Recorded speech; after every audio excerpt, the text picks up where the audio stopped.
There are a lot of premium or hipster notebooks selling for $15, $20, $30 each. And let's imagine for a moment that I own a stationery factory. And in that factory, I have the machinery to produce very close copies of any of these designs. Now, which one should I copy? Which one could I copy without getting into too much legal trouble? Now, one of these four is vulnerable. Can you guess which one? Let's start with rhodia, which is the Greek word for rose. Now, I checked the trademark register in 2 countries, USA and Australia, just as a sample, and rhodia is registered in both. Any attempt to copy rhodia will be met with trademark infringement litigation. So it's not a good idea to copy them. And that's the key to see if a brand is protected, whether it's registered as a trademark, not a business name, a company name, or a domain name, but a trademark. Next up is Moleskine. The Moleskine name actually comes from Bruce Chatwin's novel, The Songlines. One of the characters, Chatwin, goes to a stationery shop where he is told about the death of a notebook manufacturer. They say, "The real Moleskine is no more." Now, checking the trademark registers of the USA and Australia shows that it too is registered.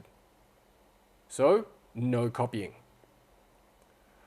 Leuchtturm, which is lighthouse in German. Founded in 1917, this German brand is also registered fully in both countries. Better leave it alone. And lastly, we have Field Notes.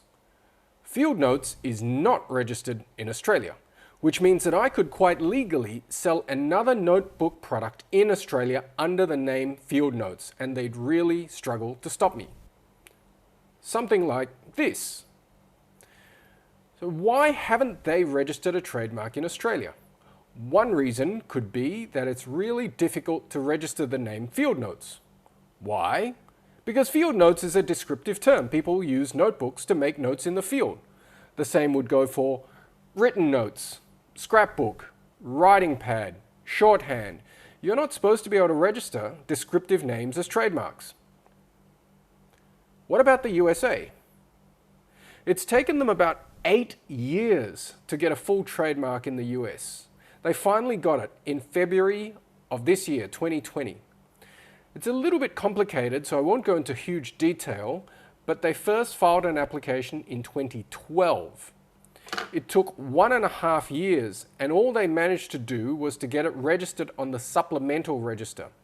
The supplemental register is like an inferior register, which gives some but not full protection.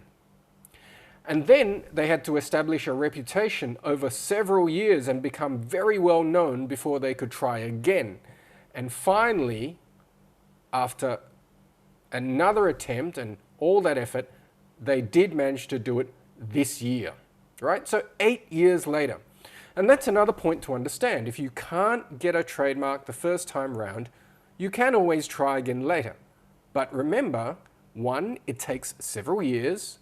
2, you have to build up a strong enough reputation with major sales. 3, in the meantime, if you're unlucky enough to be copied, there's not much you can do to stop the copies. And 4, finally, if you do try again, it can cost you a lot in legal fees to fight for registration. So I can't sell the copycat Field Notes product in the USA now, but I may have been able to get away with it for several years.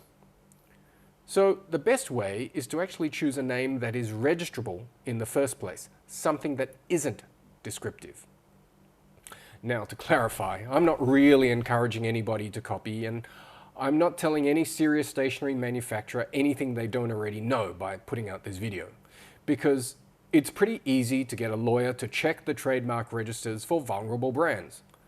But you can see that this exercise is useful for any legitimate company when choosing a brand name, working out how to avoid being vulnerable to counterfeiting. So to end this video, I have another example of a bad name for notebooks, shorthand. And this comes out of Los Angeles. A manufacturer there called Iron Curtain Press decided to open a retail store to sell direct to the public. Not so wisely, they called it shorthand. And as a descriptive term of a writing style, shorthand was impossible to register as a trademark. And I think they eventually realized this because their products don't seem to feature the shorthand branding anymore. So if you're going to launch a brand of notebook, or any other product for that matter, it's worth spending the time and a little bit of money to get it right from the beginning. Because without doing that, as we've seen, it's very easy for somebody to copy you. If you like this video, please share it, subscribe, and I'll see you next time.